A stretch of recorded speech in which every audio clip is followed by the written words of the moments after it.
Hello दोस्तों, अभी हम लोग शुरू करेंगे गैसों के सामान्य गुण से प्रश्नोत्तर शुरू करने से पहले आप लोग एक बार नीचे डिस्क्रिप्शन चेक कर लेंगे। वहाँ आपको टेलीग्राम चैनल और सारे प्लेलिस्ट का लिंक मिल जाएगा। वीडियो के ऊपर एक आइकन दिखेगा, उसे जब आप प्रेस करेंगे तो वहाँ भी कुछ प्लेलिस्ट आपको मिल जाएंगे। तो बिना देर किए हुए शुरू करते हैं। पहला प्रश्न, निश्चित ताप पर किसी गैस के दिए हुए द्रव्यमान का दाब उसके आयतन के प्रतिलोमानुपाती होता है। यह नियम है, किसका नियम है?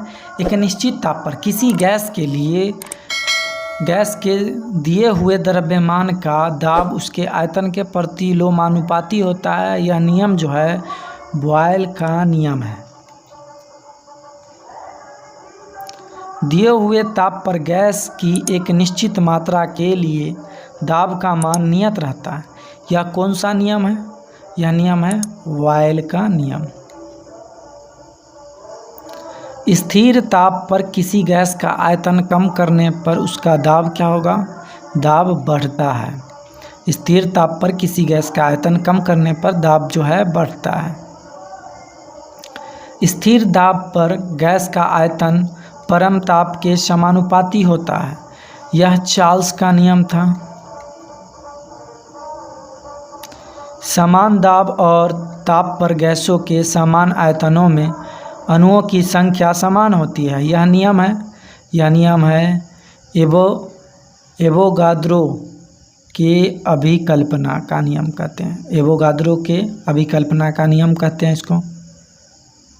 स्थिर ताप पर किसी गैस का दाब तिगुना कर देने पर उसका आयतन होगा। स्थिर ताप पर किसी गैस का दाब को अगर तिगुना कर दिया जाता है तो उसका आयतन क्या होगा? तो उसका आयतन जितना गुना किया जाएगा उतना डिवाइडेड हो जाएगा। तो कितना हो जाएगा? तिहाई हो जाएगा। एनटीपी पर 22 ग्राम का कार्बन डाइऑक्साइड का आयतन होगा। एनटीपी पर 22 ग्राम कार्बन डाइऑक्साइड का आयतन कितना होगा? तो होगा 22.4 लीटर। ऑप्शन ए हो जाएगा सही जवाब। गैसों के विसरण का नियम किसने प्रतिपादित किया था? गैसों के विसरण का नियम ग्राम ने प्रतिपादित किया था। एक गैस विसरण के दर जो होता है अनुभार के वर्गमूल के व्युत्क्रमानुपाती होता है। अनुभार के जो होगा इसका वर्गमूल का मतलब होता है रूट अंडर। अगर मान लेते हैं अनुभार n है तो 1/√n हो जाएगा। एक निश्चित ताप और दाब पर विभिन्न गैसों के विसरण के अपेक्षित वेग उसके घनत्व के वर्गमूल के विपरीत अनुपात में होता है। यह नियम है ग्राम का नियम।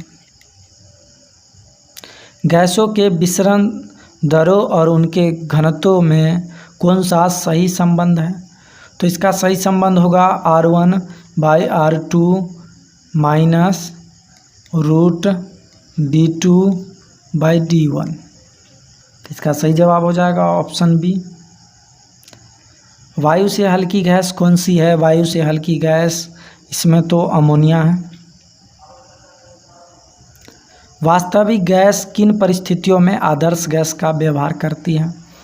आदर्श गैस का व्यवहार करती है तो करती है निम्न दाब उच्च दाब में।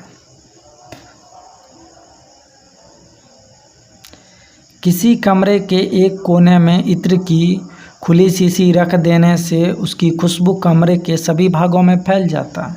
इसका कारण होता है विसरण की वजह से कोई शीशी अगर खोल दिया जाए तो उसमें से सेंट जो होते हैं सभी जगह फैल जाते हैं कमरे के चारों कोना में।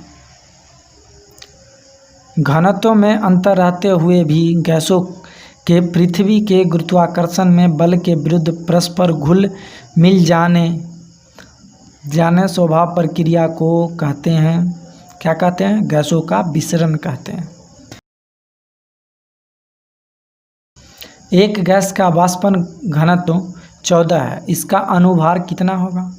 तो अनुभार जो होता है वाष्पन घनत्व का दुगुना होता है। तो कितना? 14 दूना कितना हो जाएगा? 28 हो जाएगा।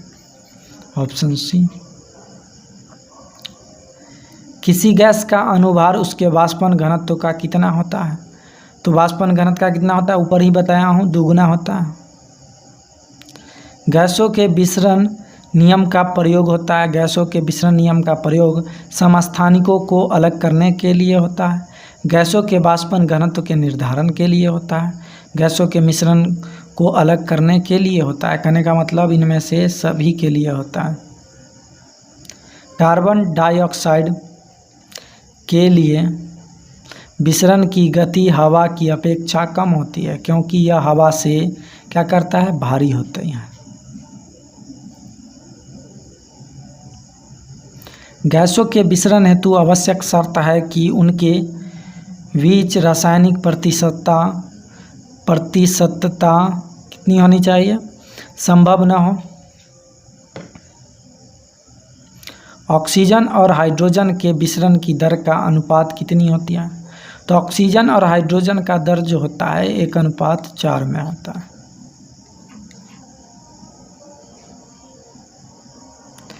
ताप और दाब की समान अवस्थाओं में विभिन्न गैसों के समान आयतन में किसकी संख्या समान होती है? तो होती है अणु की संख्या समान होती है। गैसीय समीकरण में PV बराबर nRT में R सूचित करता है, यहाँ लिखना चाहिए, R सूचित करता है, R सूचित करता है 1 मोल गैस को 1 मोल गैस को सूचित करता है। निम्न में कौन सा नियम गैस से संबंधित नहीं है? तो फैराडे का नियम जो है गैस से संबंधित नहीं है। किसी गैस को दबाने पर क्या होता है? किसी गैस को दबाने पर दाब तथा तापमान दोनों बढ़ते हैं। आदर्श गैस की ऊर्जा निर्भर करती है। आदर्श गैस की ऊर्जा मोल की संख्या पर निर्भर करती है। सभी गैस शून्य आवर्तन -273 डिग्री सेल्सियस पर शून्य आयतन प्राप्त करते हैं। आयतन होना चाहिए, आयतन लिखा हुआ है, आयतन प्राप्त करते हैं तो करते हैं -273 डिग्री पर।